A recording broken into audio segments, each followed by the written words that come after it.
So the question is, what is something you've learned this week? Boy, howdy. Um, How to write a book, how to well, I will go back to because I thought about this a while ago.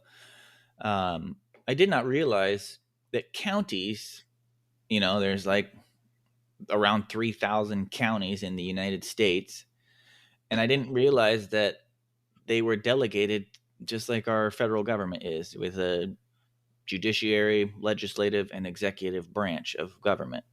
I I don't know why, but I just either never dealt with localized civics or something like that, but I just recently I learned that, and I I thought it was fascinating. I'll tell you why I think so. I think that um, speaking off opinion, not off any sort of facts. I'm not looking at any numbers in front of me here. That people pay attention to large scale politics much more than they do small scale.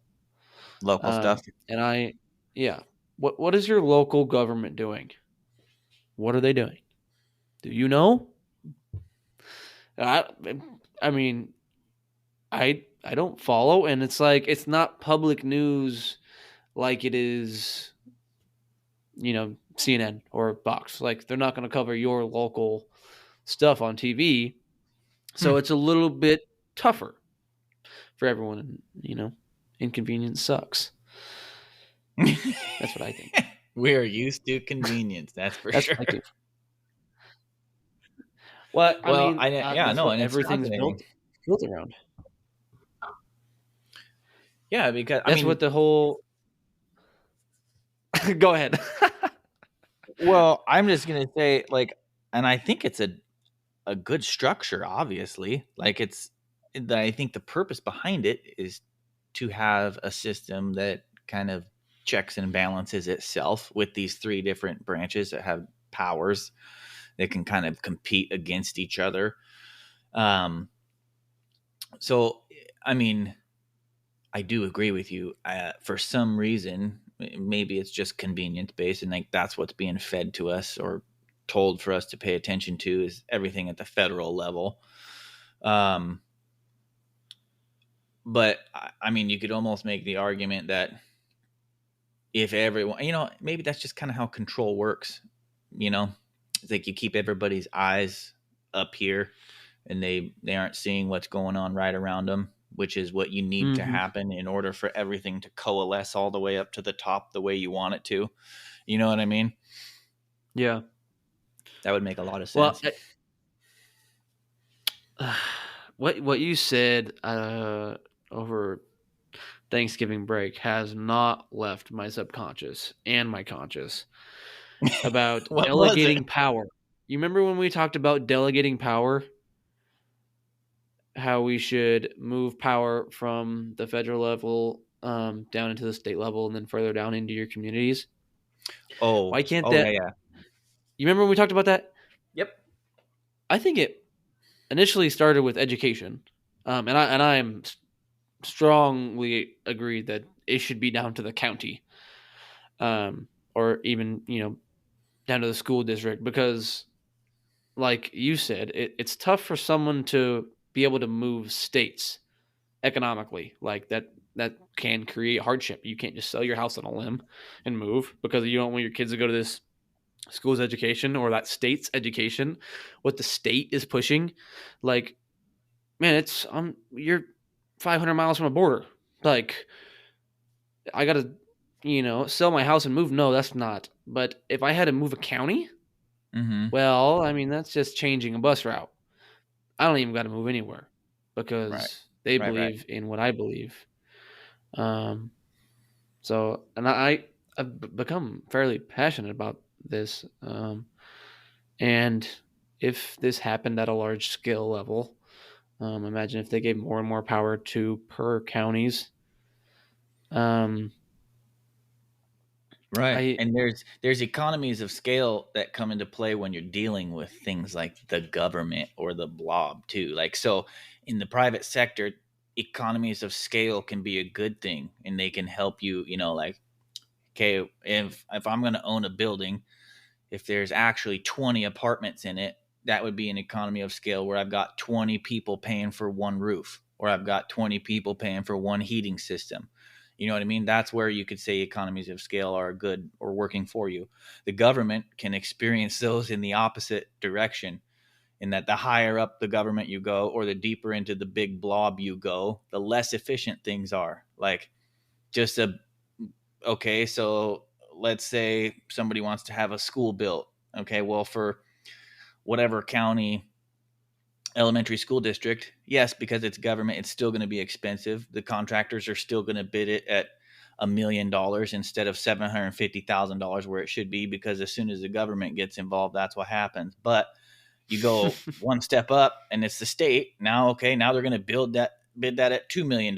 And then, okay, well, if it's the federal government that's getting bids done for this, well, now it's $1 trillion school. You know what I mean? So there's the reverse Mm, effect of economies of scale working against you at everything. So every dollar that you pour into a system can be more efficient when authority is delegated at the lowest level possible. So that's, I mean, none just in terms of liberty in general, keeping authority delegated as low as possible for everything that's just non-critical, outside of like your military and roads and the basics of life for the country as a whole, keeping everything as even all the way down to like the family unit. I think you should try and get as much authority and power crammed that far down as you can, because then you have more responsible citizens. They're entitled to more, but they're also responsible for more. Does that make sense? yeah, absolutely. And that's exactly where I was headed. Is it's about the freedom of choice per person, Yeah. um, and uh, this country is built on the freedoms that it's gifted. And I think we're probably slowly sucking those out. So yeah, I would just like to see. I mean, yeah, people are stupid, so we're gonna do stupid stuff with it. But I don't know. I just having the opportunity is what I would like. I think that's I don't know, Yeah. especially with I especially agree. with your kids' education. Like if I mean I'm gonna go extreme here. If people are pushing transgenderism in a school, I mean I wouldn't want my kid to be go up in that school. You know what I mean? I'd rather send them to a county over and have them go to a more traditional school, if that makes sense. I don't want them to see a litter box in the bathroom or something like Well, I'm that. going to dissect that one a little bit, because even if you take the religion aside, you know, if you are just a level headed, reasoning human being who knows science, you are going to look at that school and say, okay, what is the purpose of this entity? It is to educate children, right? Yes. That's the whole point of a school, isn't it? So they graduate Yes. and they have an education. And they even have a piece of paper that says they got that education, right? Well, if I Yes. know for a fact that that school is teaching things that are scientifically inaccurate, like blatantly, then why would I want my child to be educated at that institution? What meaning or value does that education have if the child graduates saying 2 plus 2 is 73? There's no value in it. It doesn't translate economically for that child into the workforce. It doesn't translate socially for that child into their interactions with other humans, because they don't, like at some point you're not speaking the same language when yes is no and no is yes. Like that, things are just confused. That's it's not beneficial to anyone, the child especially. It, I mean, my sister is one of the best classroom management persons that any teacher could ever see. I mean, she's probably one of the best teachers in the state. I mean, obviously I'm biased, but I mean, I've been in her classroom and I have observed her. It's incredible how she can control a kid. And her saying is, and she's already told me it 400 times this year, and I obviously don't listen that great, but she says that everything is a learned behavior. What are you teaching your kids through the behaviors? And if you're teaching them that if you meow, I cannot do anything to you, That is what they're going to know. I can meow and nothing's ever going to happen to me. That is the message that is being portrayed. Yeah. And it's just like if you had the opportunity to choose whether my kid's going to go through that school or this school or one that doesn't do that, I mean, at least you have the opportunity to choose. Yeah, that's a critical number one. I think that's a really good point. Learned behaviors, and I do recall Morgan saying that all the time, and it's pretty accurate. It's like even your inaction or not saying something is Yes. teaching a child something. You know what I mean? Like Oh you can yeah, look I at can it get as, away with this. yeah, it's absolutely. Sometimes the things you don't say speak louder than the things that you do. But another point Absolutely. aside from that is that choice is good for the aggregate of society. You know what I mean? It leads to better and better things. I would agree. Yeah. I mean, take for example, Yeah. living in rural areas, when there's only one internet provider, how great's the internet? Oh yeah. You know what I mean? But if there's a little Yeah. competition, you might at least get somebody friendly on the phone. You know what I mean? Yeah. That is a great point. That is a great point. Yeah. Um, If I'm the only internet provider, I, you don't even get to talk to me on the phone. But if yeah. there's competition and you can go to somebody else who has the same product I do, well, I'm going to be friendly when I talk to you on the phone. There's, competition does good things for people. Yeah. I think competition is a good thing for anyone looking to grow in general, at any aspect of your life. I mean that's why you have accountability partners. It's the same Yeah. thing. You're secretly just competing with them. Well, yeah, and even if And even without a person involved, if you're trying to improve something, you're going to, whether you're doing it knowingly or not, you're going to compete against yourself. You're like, I'm trying to get faster yeah, at running. Okay, I ran a mile in 7 minutes yesterday, so I'm going to do it in 6 minutes and 58 seconds today. Like you're competing against yourself from yesterday. That's no yeah, different. that's the only way to actually grow as a human. Yeah, for real. What did you learn this week? Um, I listened to this. I had an actor recovery day yesterday, and I was doing some stretching and some walking and stuff. So I like to throw on a podcast or YouTube or some YouTube video or something while I'm sitting there. And the guy read the book, Never Play It Safe. They basically did a book review on it, but he touched on most people say that time is your best asset, right? That's the only thing you have is time in this world, and how are you using that? How are you spending that time, right?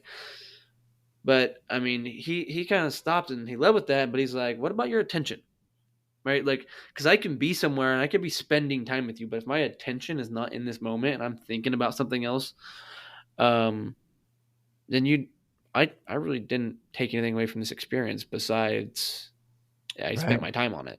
My time wasn't worth anything. What is your attention worth? That is that one. It's helped me a little bit, especially with the ADD person that I am. It's hard to hold my attention in one place, you know. Yeah. So that was one thing I learned. How to your attention is just as valuable as your time. 100%. Yeah, that's a good one. That's really good. I mean, and attention today is it's a commodity, That's that's what Yeah, we first saw big tech come into power, Google and Alphabet and all those in the early days, like before even social media was coming around. And everybody's like, what are they doing? They're mining data. You know what I mean? The data was the commodity for a while. Not very long though, because very quickly that data was just used to garner attention. And that's where we're at today. Like attention is the commodity of the global enterprise for sure. I was riding to a basketball game a year or two ago, and I was having a conversation with this guy, and bus rides pretty much go. Everyone's kind of got their headphones in, listening to music. They're trying to get everyone's trying to get in the zone. But The college bus, man, you're on the bus for 2, 3, 4 hours at a time. Like that was one way trip every time. Nothing was within 2 hours or an hour and a half or whatever. But and he looked at me. He's like, what did these guys do before the internet? Yeah, what did they do when they sat on the bus for 4 hours? And I was like, well, are we really that privileged that we can't like? Is it really that hard for me to sit here and stare out the window for 2 hours? Can I even do that? Does my attention allow me to? Because it is really hard for me. I get really frustrated about it if I'm not listening to something or doing something. But I Yeah, was like, it's a valid point. we've grown up, Um, or well, especially your generation and below specifically, have grown up with nothing but constant stimuli. mhm. And I paid the price for it growing up. So if you're young and listening to this, start to regulate yourself right now because I'm paying the price for it. And I'm trying to do all the reverse effects. So like right now, like part of my personal mission is, I've never been a so big social media guy, but just like if I'm not doing something, like don't pull out my phone and do waste mindless anything. Yeah, Either sit there and look around what's happening in the room around me, or go grab a book and sit and read a book. Something that's even if you're tired or you don't want to do anything, forces you to at least use your brain. Forces you to think and focus on the words in front of you, reading and deciphering them. And it's slowly. This has been months of me focusing on this. Of well, no, not months. Whenever I came over there for Thanksgiving is when I really started focusing on like being in silence and just yeah, being present in the moment. Like I don't have to pull out and distract myself for no reason. Like I can just sit here and think. I can pull up one of these questions and think about it. 100%. I mean, and even if you are gonna distract yourself, if you go the route of just like what blew me away just recently, because I've been working on this too since Mava was born and since the beginning of the year, a little bit before the beginning of the year, since Mava was born, really. Um, I literally reread the entire Twilight series front to back of every single book in like less than 3 weeks because I had Wow. the whole series and they were here and they were convenient and they're easy to read. But like literally, that's how much free time you can have just from I mean, obviously, I read a little bit in the evenings too when I wouldn't just normally set aside the time to do that. But just having a book handy to grab instead of your phone, it's it's limitless the things that you can accomplish over time when you don't get me wrong. I'm not going to say like, oh, you should never look at social media because like I get it. We have, a lot of commerce happens on social media and a lot of people's jobs and careers are dependent on it. And it's where there's a lot of tension available. But at the same time, instead of just mindless scrolling, there are so many things that you can do to benefit yourself that will have a lasting impact instead of just literally just kind of sucking some time out of your day and you're not getting anything in return for it. You know what I mean? Yeah. Yeah. And reading for me has been it's one of the hardest struggles that I struggle with personally is I kind of cheated my way all the way through high school in the English department and kind of 2 years online school, pretty easy to cheat. So I cheated my way through that too. And then I picked up this book one day and it just said read 10 pages a day on it. The Slight Edge by Jeff Olson. I recommended it on Mm-hmm. other podcasts again, but I love that book. And that first night, it was in one of the first 2 pages, and I could only make it to page 5, and I was done. I was thinking about other stuff. I was like burnt out. I was like, is this really this hard? And eventually worked up to where I could read 10 pages, and then I stopped reading for a while. And then it's like I got to work my attention back up. So it's like you can lengthen your attention, and I like couldn't comprehend anything, and comprehension skills sucked. And all of a sudden now they're like way better. It's like you can actually feel it when I sit down. I could sit there and read 40 pages at a time. Like I could never even imagine doing that 4 years ago. Not a chance. Like your body just like adapts and gets better at these things. It's like, The brain especially. yeah, it's like because like right now I'm writing a curriculum and based off of the curriculum that I have, and I don't like doing it. Like it's really not enjoyable at all, and I just like, but I think it's best for my students. So I I bust my butt 6 7 hours a week writing this stinking curriculum that I hate doing. Every second of it I dread, but like, and I can only write like one lesson at a time because my attention span. The other day, I literally sat here for an hour and a half straight and worked the entire time. That's my first time I've ever been able to do that. Just sit here and this sucks. I know I don't like doing this, but I'm grinding it out. You know what I mean? Like, but I had the attention to do it, Yep. and I think I give a lot of credit that just to reading and putting my phone down when I don't need it. Oh So, yeah, dude. There's nothing more not distractible, but distracting for a young man than a screen with bright lights on it and access to anything, any kind of information you could want in the world, any social interaction you could want in the world is there. Like mhm. it's crazy what that how that phone can suck you in. It's pretty impressive. Yeah, and I'm not saying that social media or anything's bad. I think it's actually very productive for society. It's just the the way it's ran and how it's being used, it's not for your benefit. Not right now. They haven't fixed that yet. Yeah, well, it's a for-profit endeavor at the moment, and it's it's basically ran in the way that is designed to be as enticing and addicting as Yep. possible. Yep. I I, well, I see some good trends in X. I do. I don't spend a lot of time on there, but when I do, it's basically a news source for me. I guess it's kind of the way people can set their own up, but for me, it's primarily like I see hour-long episodes on there. You know what I mean? Like the videos aren't 2 second clips of stuff. Like I'm watching the whole debate. Everything's live on there. It's I don't Well, know. It doesn't. you could make I the like the feel of it. argument.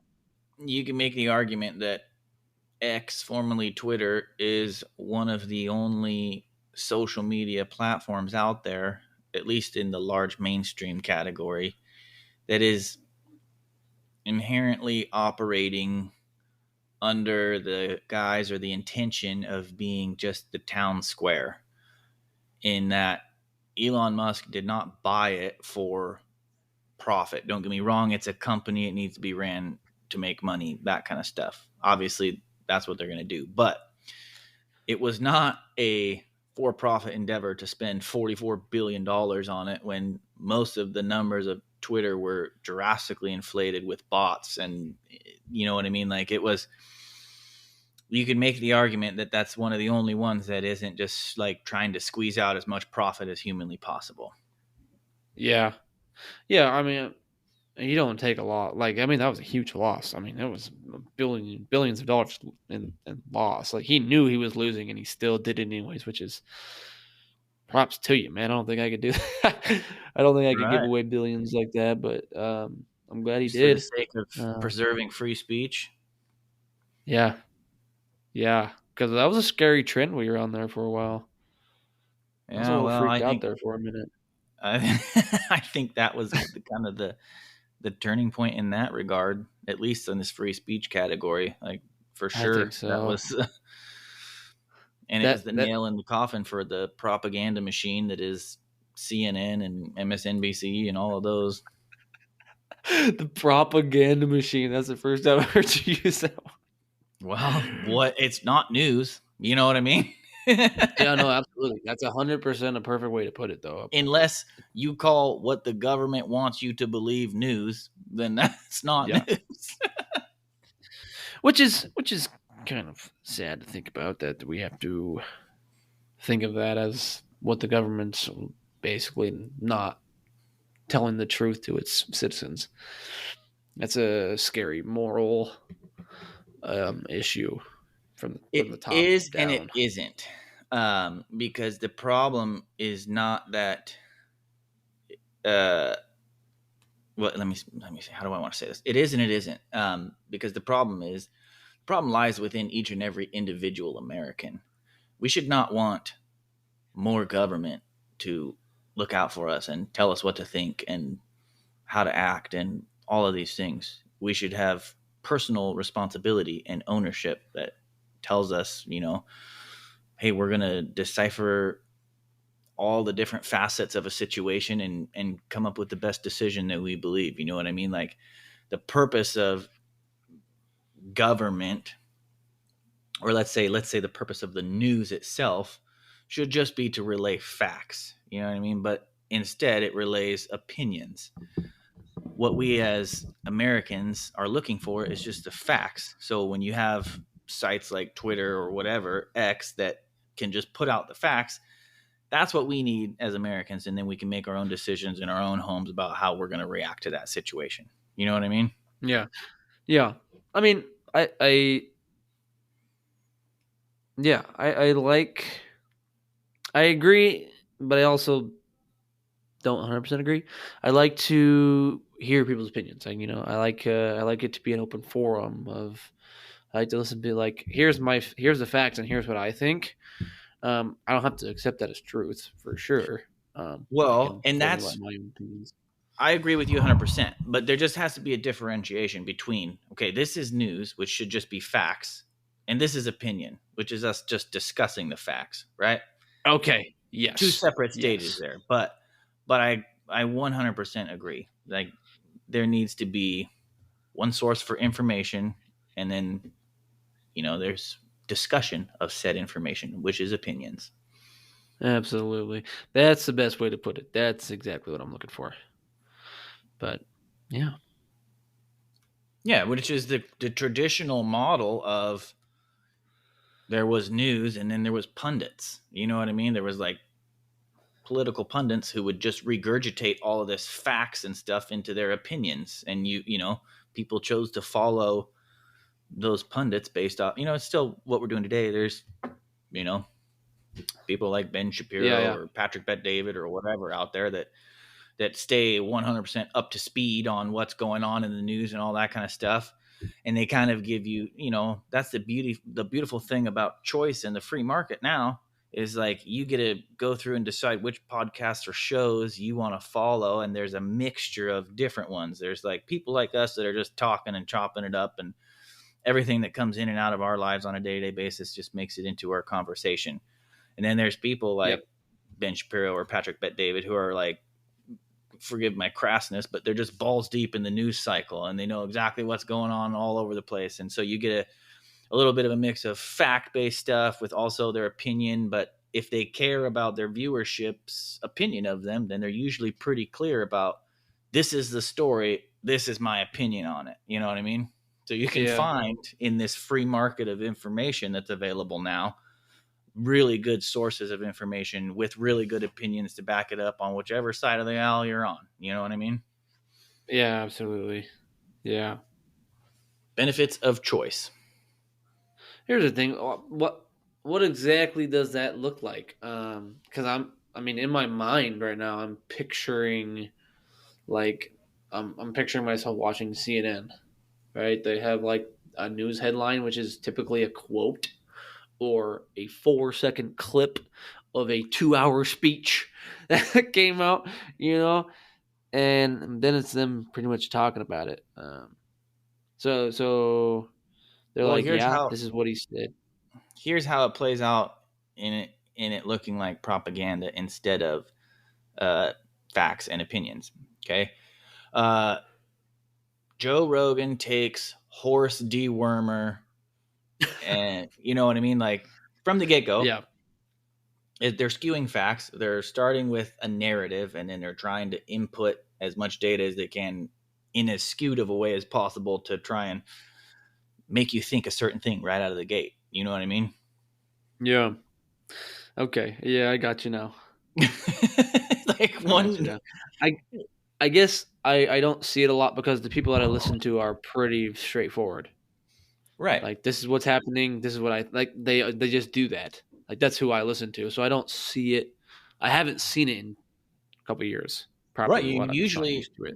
nowadays you have to turn CNN on to see it. Like that's Yeah, you yeah, know what I mean? Like hmm the marketplace of information that's going on today sprung up as a resistance to the propaganda that was coming out of the mainstream media. So it's inherently people are, I mean, in a good way, overly cautious about coming across as propagandists. You know what I mean? yeah. And I think it's that's one of the greatest thing that came out of this. Um, 100%. oh, oh gosh, this Yeah. What are you era going to call it? Yeah. of corruption. I don't know, but whatever we've been living in. Yeah. And I told my sister this the other day. I'm like, I'm just really glad I'm paying attention to what's going on right now, so that when I get to tell my great grandkids, like, it's awesome. Like I can tell what we lived through and what to look out for, and if this ever starts happening again, man, you stand up and speak your mind about it Well, because and yeah, until the we. dementia from the decades of fluoride in your water starts to kick in, you'll be able to remember it. But Hey, I stopped drinking that water out of the tap there you go. Stage one. after you said something. You're on the way. uh, yeah, For real though, we've talked about this before. Like that you're basically just recording history as you're living through it. But I mean, I remember sitting around the fire a long time ago talking with you about how I saw the trends changing in access to information, and how now information is, while yes, it is so much more lightning quick, easily accessible to everyone, what that does is create new gateways that people have to access it through, or show, you know what I mean? Like yeah, there's control points that come from that. And as power amalgamates at the top, like it usually does in big companies like Alphabet, etc., you know what I mean? Those are the people that wind up with control to those checkpoints. So the future yeah. is Well, TBD on how I that plays. I like the turn we made in the sense that like Spotify, if you don't, even if you don't pay for it, it's free information. Like you can go watch the top podcaster in the world right now for free.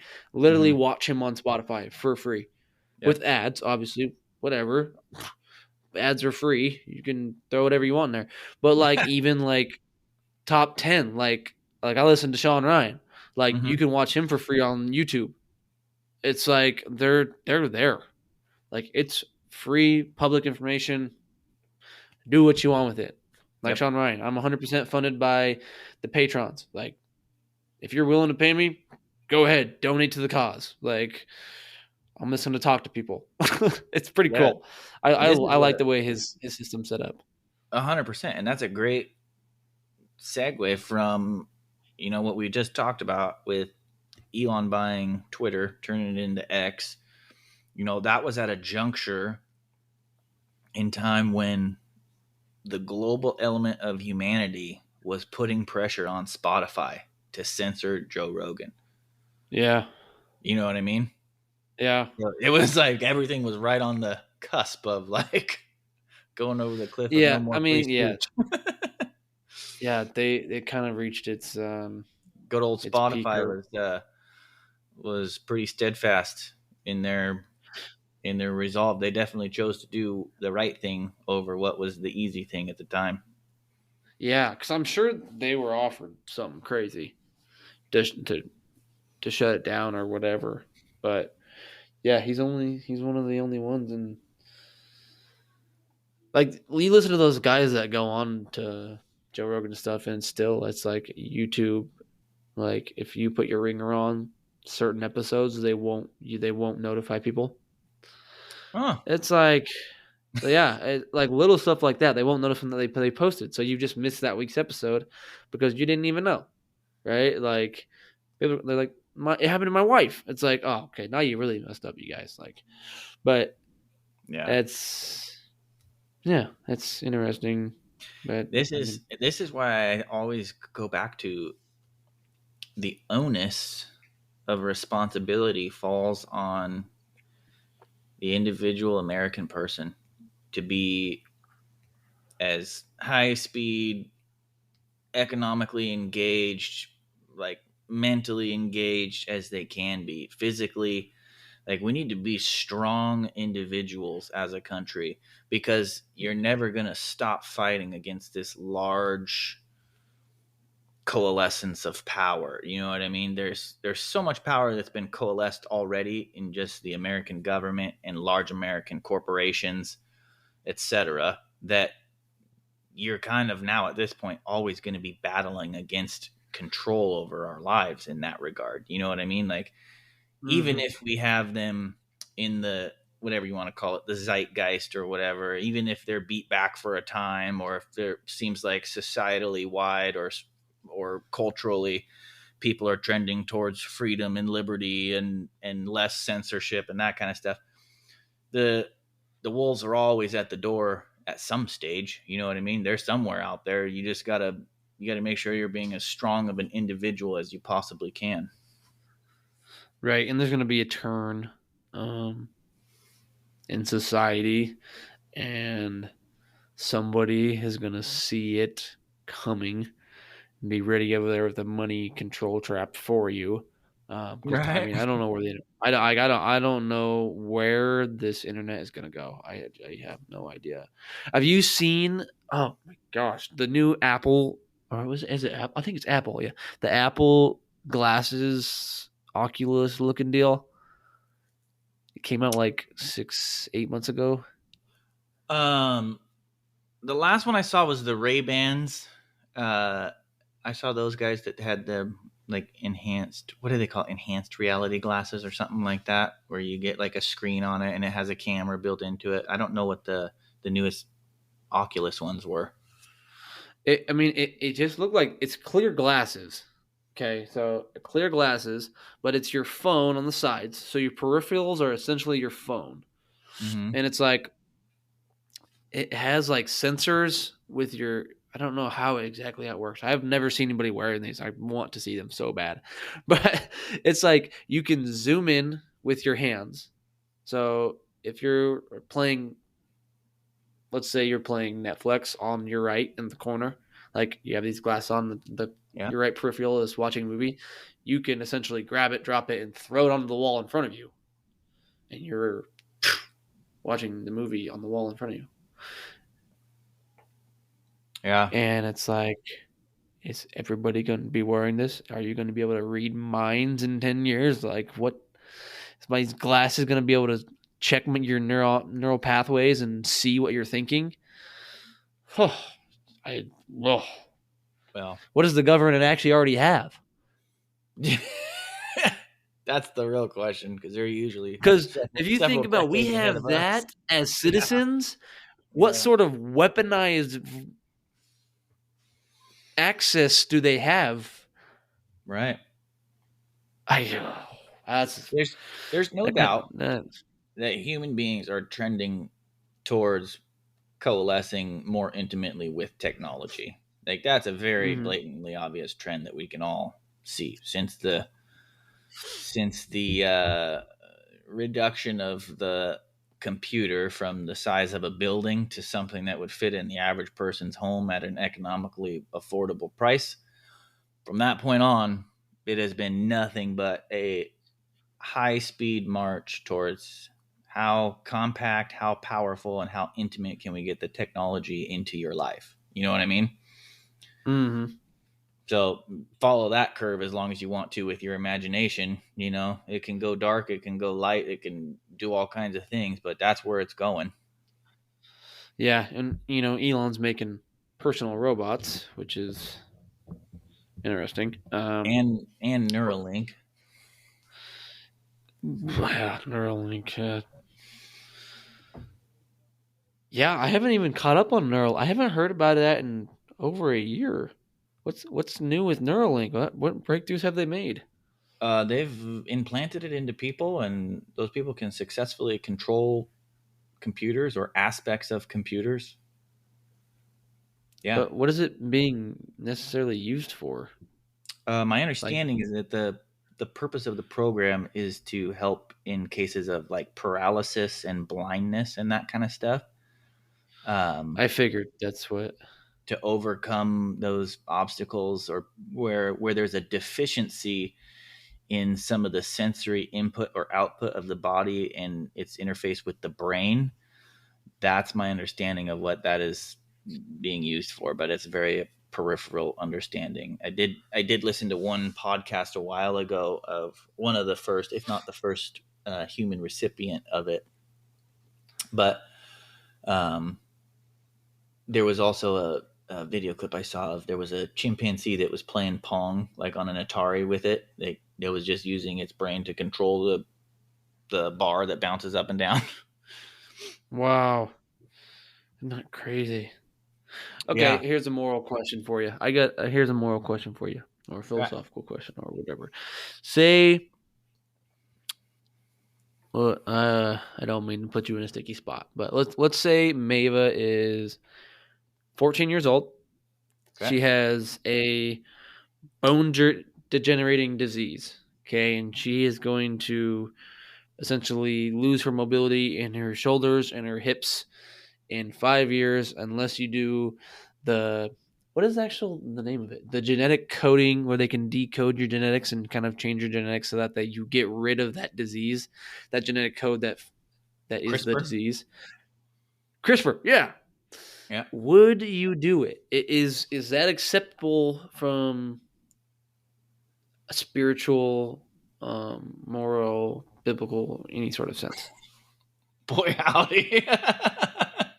That's a great question.